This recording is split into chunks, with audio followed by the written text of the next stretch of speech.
Hey guys, so finally tips for Lorentz, and also I have created a Google Drive and the link to the Google Drive is in the video description. So now you can go into the drive and you can download all the infographic that I have done previously, including Lorentz and Spatodia. But the explanation for Spatodia's tips, I will do it maybe in a day or two because I want to show you a bunch of runs and tests that I've done for Spatodia. So it will come a bit later. But the infographic is already in the drive. So if you want to take a look at it, definitely you should. Okay, and let us proceed to tips 1. Lorentz has 2 skill, a buff and a debuff. You always want to cast the buff first because you want to ensure that all the attacks after that will be able to inflict burn, because the buff gives the allies ability to inflict burn when they attack. And for her S1, you want to cast it last because she deals Genesis damage based on the total damage that you have dealt, right? So if you do like a lot of follow-up attack and ultimates, then after that you use Lorentz S1. Yep, then a chunk of that damage will be inflicted on the enemy as Genesis. So always do it at the end, okay? Tips 2, with Lorentz in the team, Beryl should use 2 purple crystal because she just have not enough vision. And here I'm kind of like, can I downgrade my barrel back to P0? Because at P2, I have a mix of crystal, which is 2 purple and 1 blue, and if I'm unlucky I will keep getting the blue emanation and I will not have enough vision, and that will actually affect my damage output. Alright, so you really want to get as much purple as possible, so equip as many purple crystal as you can. For P0, obviously 2 purple. And tips 3 is her rotation: Lorentz, Isolde, Marsha, Beryl, and purple emanation. Okay, so first, Lorentz, you start off with her buff, and then Beryl definitely want to use her buff as much as possible as well to gain as many vision stack as possible, and then Marsha S1 and Isolde S1 to inflict burn, so that you can quickly get Isolde up to the next stage. And round 2, you want to apply Isolde S2. That's because in round 3, that is when you want to use Beryl's ultimate and you will be doing a lot of damage. So you want to ensure that the debuff is applied, okay? And you don't want to waste an AP to apply during the round itself. So you do it the round before, which is round 2. Then you use the purple emanation and then Lorentz ultimate. So now you want that 3 copy of Lorentz S1 in the next round, because that's when you do the most damage and you want to copy all that damage into Genesis damage. Okay, and again Marsha S1 to apply more burn and to get Marsha's ultimate up as well. Then Lorentz S1. Okay, I put 1 star, 2 star, 3 star there, the asterisk, because there is some variation. I will explain it after this, but do keep note on that. Alright, so once you have set everything up in round 3, this is what I call the burst round. You use the purple emanation, and then Lorentz use S2. You want to do this because if you don't, you will not have enough Moxie for Lorentz to regain her ultimate. Because your plan here is alternating Lorentz ultimate, Beryl's ultimate, Lorentz ultimate, Beryl's ultimate, and you keep rotating that. So you want to ensure you allocate sufficient AP for both of them. Okay, then you use Marsha ultimate to get Discipline Forge on the entire party, as well as to inflict burn. Then Beryl's ultimate.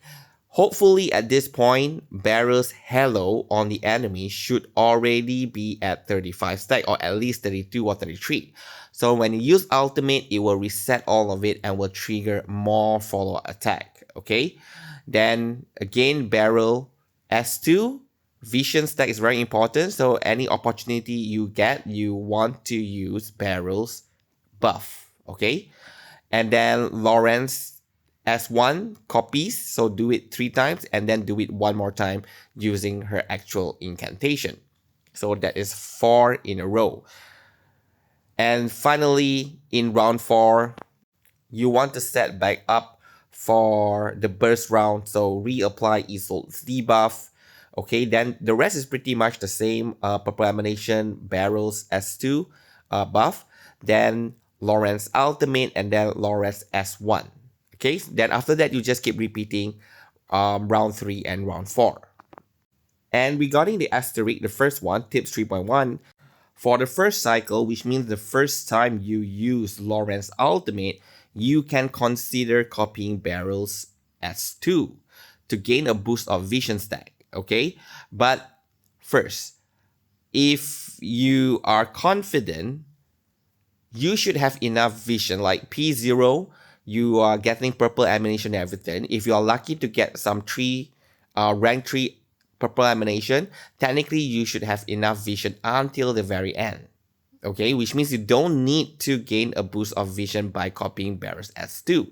Because if you copy back Lorentz S1, even though the damage during the first cycle will be lower because of your lingering glow stack is still pretty much lowered, it's not like it's at 300, 500 or 700 lingering glow. At this point, it's maybe like 100 plus or 200 plus. After this round, you should get more. But yeah, it should be around that level. So you won't be doing that much damage anyway.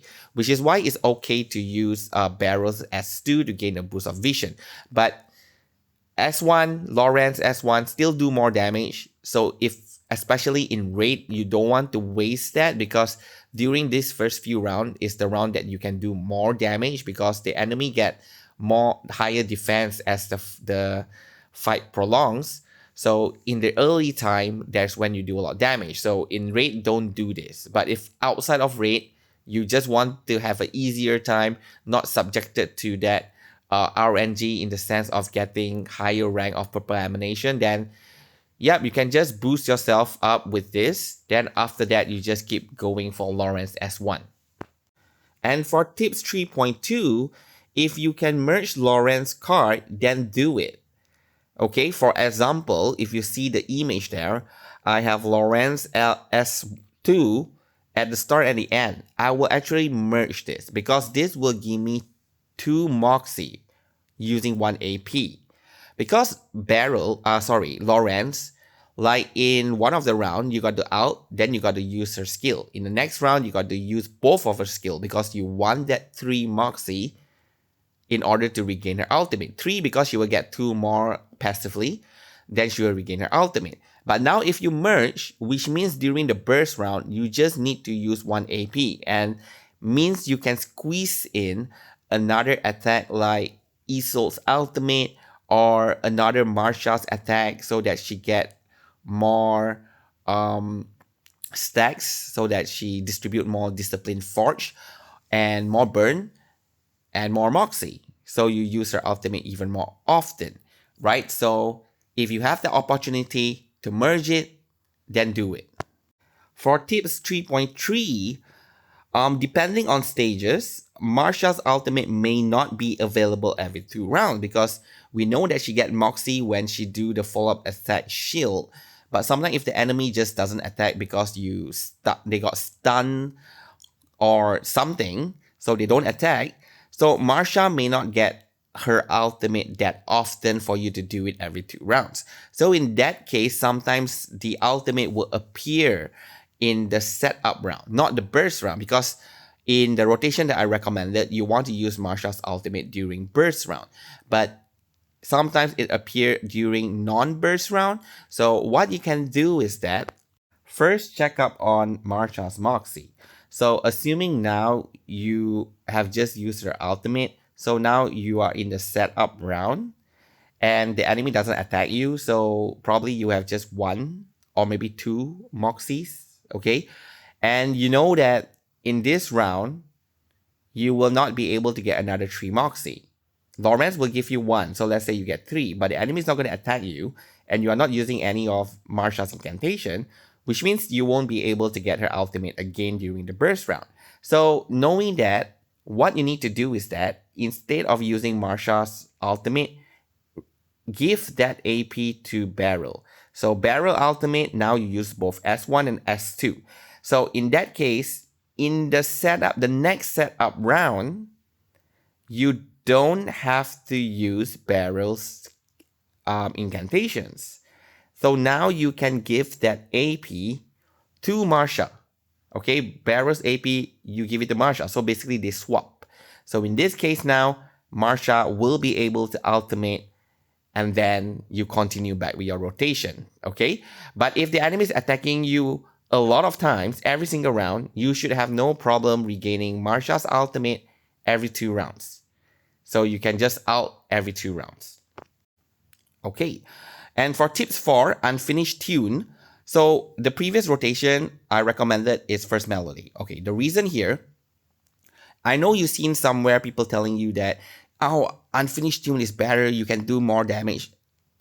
I agree, okay, I agree. But you got to understand, you want to get higher damage using unfinished tune, you might need to reset the stage and redo it several times for you to get lucky. First of all, why do you think the developer added that mechanics where Lorentz will allow the entire Lingering Glow team not to take up space, their ultimate not to take up space in the spell dock? That's because of Lorentz giving Moxie to them. They will be getting ultimate very frequently. If their ultimate take up space in the spell dock, then your whole gameplay will be subjected to very high RNG.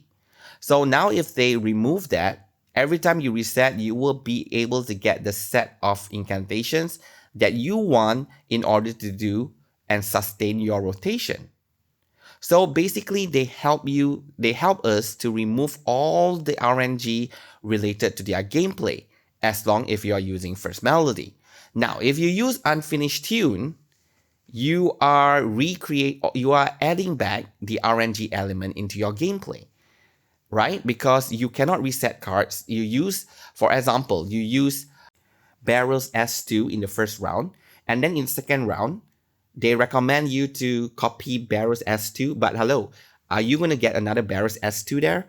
Or are you going to waste your Vertine's Moxie to create Beryl's S2 so you can just copy it? And what if after that, you basically doesn't get what you want? It happens, right? I have tried it several times using the same recommended rotation. It just doesn't work. But when it works very well, okay? So you got to get lucky. And when it works, what you want to do is you keep those Vertine Moxie, you then generate Lorentz card. And as what I described in tips 3.2, sorry, that's a typo there, is tips 3.2, that during the setup round, you can generate Lorentz cards, then you merge it. So in that case, you can squeeze another attack during the burst phase, right? So you can do that. And overall, that will increase your damage output. And if you are currently in the burst round and you just have so much Vertine's Moxie because you are so lucky, then you can also generate Lorentz cards. And now instead of using S2 at the beginning, now you can use S1 one more time at the end. So now you can use 5 S1 and you do even more damage. But whatever the case is that it is subjected to RNG. So if you are really up for that, you want to reset your fights several times just to get higher score, then by all means. Okay, and for Lorentz in other team, although her kit mainly is for Lingering Glow, but actually she works pretty well with a lot of team because of her ability to copy. So although you are not using like the 70% of her kit, but that 30% of the ultimate that can copy cards makes up a lot of it. That makes her very effective in certain teams.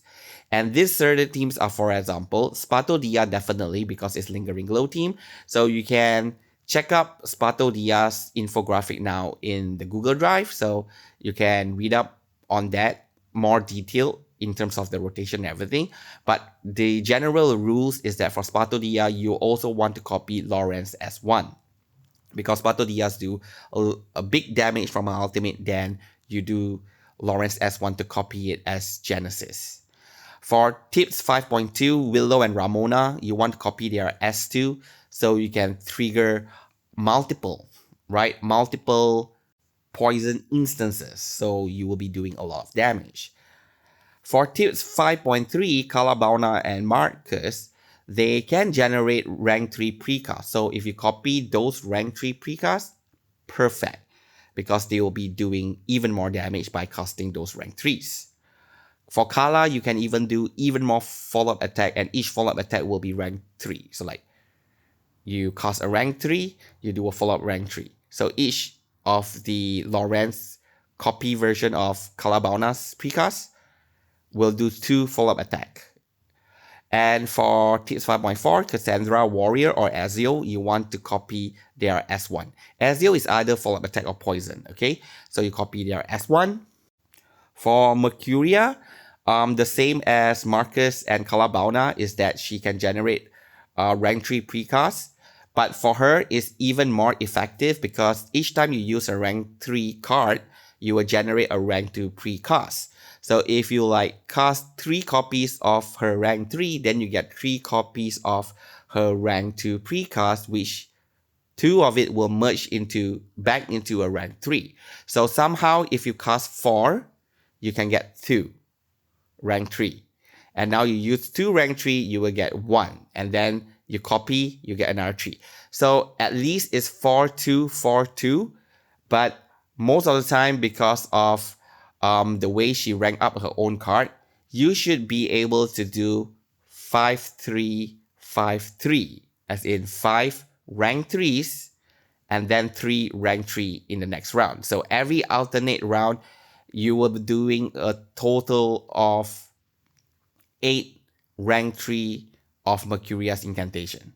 Okay? And she will be doing a lot of damage. For tips 5.6, Liang Yue. Liang Yue also very effective with Lorentz. But here, it's a bit tricky because you want to generate the rank 3 buff. Okay? And once you generate that, you leave it there. And once you leave it there, after that, basically, every 2 rounds, you will be copying Liang Yue's rank 3 card using Lorentz Ultimate. So you can keep spamming like 6 rank 3 follow-up attack every time you copy it. But again, subjected to RNG because you cannot reset. Since you cannot reset, you save up all the Vertin Boxy. If you're lucky enough to get another Liang Yue's incantation that is rank 1, you just use Vertin Boxy to rank it up to rank 2, and if it's in a mixed zone, it will become rank 3. So now you'll be doing 8 rank 3 follow-up attacks. This concept of leaving a rank 3 behind, you can actually do it for the poison team, the one that I mentioned just now, Willow and Ramona. So you can keep it there. Ramona also have a rank 3 precast, so you can copy that as well. So for Ramona, you don't have to leave it there. But for Willow only team, then you can leave it there. And like character like Centurion also take advantage of this high rank incantation. So same thing, you can leave it there to copy. But I guess nobody is using Centurion right now. Okay, and last tip 6, rotation in non-lingering glow team. Here I really recommend if you have P1 Lorentz, because if you don't have P1, then you cannot do what I mentioned just now as in 2-round rotation. You have to do 3 rounds rotation, or else she will be so AP hungry, you don't have enough AP for your other character to do anything, especially your DPS. So if it's 3-round rotation, what you do is round 1, you ultimate and copy. Then round 2, you use S1 and you get 2 Moxie, so now you have 3. In round 3, you don't have to do anything, you get another 2 Moxie, so now you have 5. You don't have to use S2 because the team that you are, if she's in another team, technically burn is not a priority. Unless if it's Liang Yue. Liang Yue's team, you still can use it because Liang Yue can apply burn as well. So if everyone's applying burn, you can get roughly about 100 to 200 lingering glow, which can trigger the side cubes effect. So it's okay. You should use it if it's Liang Yue's team. Instead of S1, you use S2. For P1, then the rotation is very easy. Ultimate S2, round 2, you use S1, then repeat back. So you just need 3 AP. It becomes much more AP friendly. So you will allow your DPS to do more action and to do more damage. Alright, so I guess that's all for this tip for Lorentz. So thank you very much for watching and have a good day.